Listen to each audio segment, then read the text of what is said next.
बिस्मिल्लाहिर्रहमानिर्रहीम। नाजरीन, history milestone के साथ मैं हूं मंजूर चौधरी।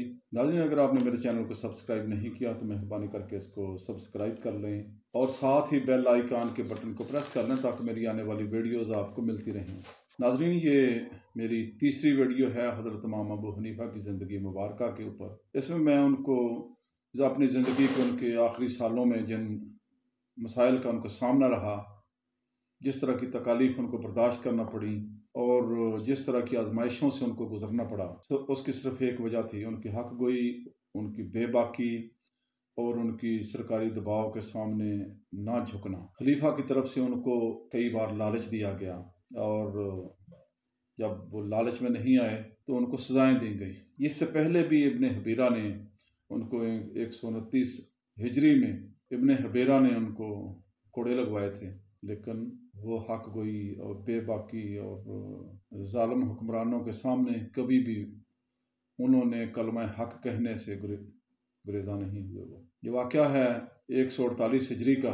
काजी इब्ने अबी लैला जो कूफा के काजी थे, उनका इंतकाल हुआ तो उसकी जगह लेने के लिए खलीफा की नज़र मुक़द्दस हस्तियों के ऊपर पड़ी। उनमें हज़रत सुफियान सूरी, काजी शरीक बिन इब्राहिम नखई, हज़रत मसार बिन कदाम और हज़रत इमाम अबू हनीफा थे।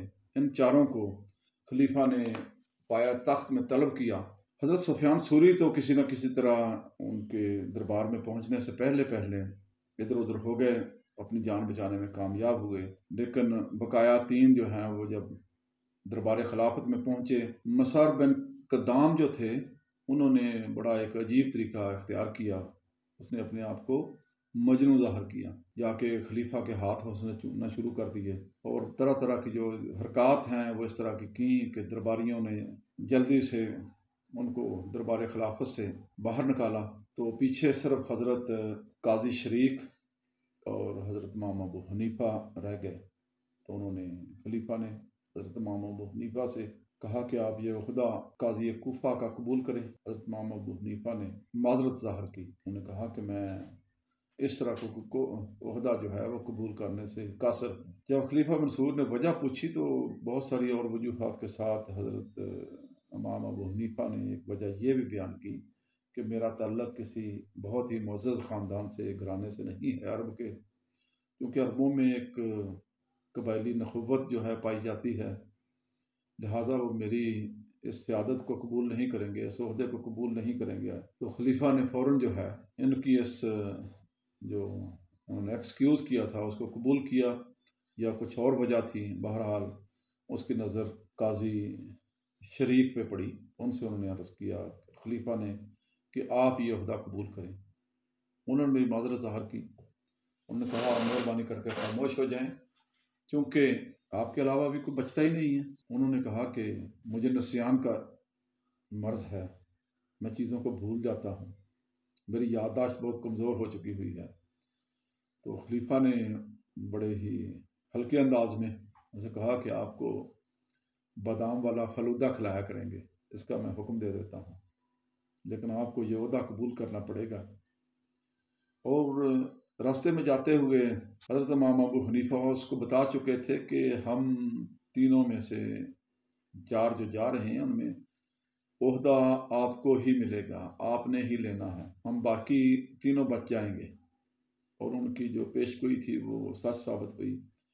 तो आखिर में काजी शरीक जो उलमा हक थे, वो कलमा हक कहने से, बल्कि काजी शरीक के मतलब तो ये कहा जाता है कि वो कलमा ना हक कहने से भी जाबर हुक्मरान के खिलाफ के दरबार में वो गुरेजा नहीं होते थे। उन्होंने आखिर में कहा कि मैं हाजिर व बारद सबके फैसले करूंगा, जो भी मेरे पास आएगा मैं उसके फैसला करूंगा। ऐसा नहीं होगा कि आपके दरबारी जो हैं या आपके जो वहाँ पे गवर्नर हैं, बाकी अफसरान हैं, उनके फैसले मैं ना करूं।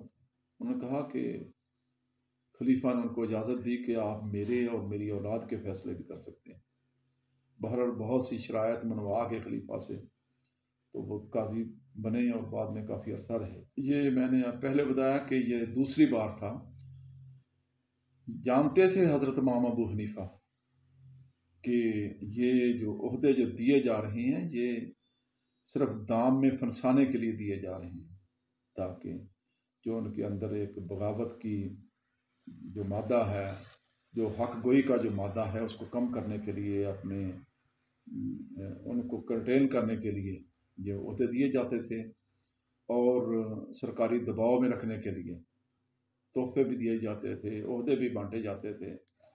بدقسمتی سے تاریخ اسلام کا اگر ہم جائزہ لیتے ہیں تو یہ سلسلہ اس وقت سے جاری و ساری ہے، اور یہ مسلمان ممالک میں ابھی تک چل رہا ہے۔ سب سے زیادہ جو نقصان پہنچایا، اگر ہم ان کو جائزہ لینا شروع کریں تو پتہ چلتا ہے کہ سرکاری جو علماء تھے، درباری علماء جو تھے، اور سرکاری قاضی تھے، جتنے بھی غلط فیصلے کیے گئے، جتنا بھی مال لوٹا گیا مسلمان ممالک سے، جتنا بھی امت مسلمان کو نقصان پہنچایا گیا شخصی اقتدار کی خاطر، تو صرف اور صرف اس کے جو دو سب سے بڑے جو ٹول تھے، جو سب سے بڑے ہتھیار جو تھے ان خلفاء کے پاس، ان حکمرانوں کے پاس، صرف سب سے بڑے دو ہتھیار تھے، ایک جو بکے ہوئے علماء، اور دوسرے اس طرح کے قاضی۔ ان دونوں کے ساتھ ملا کے مسلمان حکمرانوں نے مسلمان عوام کے ساتھ جو ہے وہ زیادتی کی۔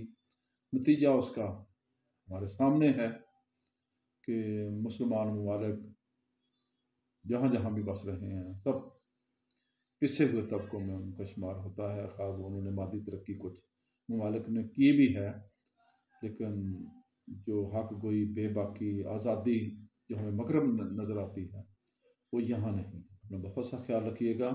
انشاءاللہ آئندہ جو آنے والی ویڈیو ہے اس میں خلیفہ منصور کی طرف سے بعد میں جب حضرت امام ابو حنیفہ کو قاضی قضاء کا عہدہ پیش کیا گیا اور ان کے انکار پر جو ان کو سزائیں دی گئی، ان کا ذکر کروں گا انشاءاللہ۔ اپنا بہت سا خیال رکھیے گا۔ خدا حافظ۔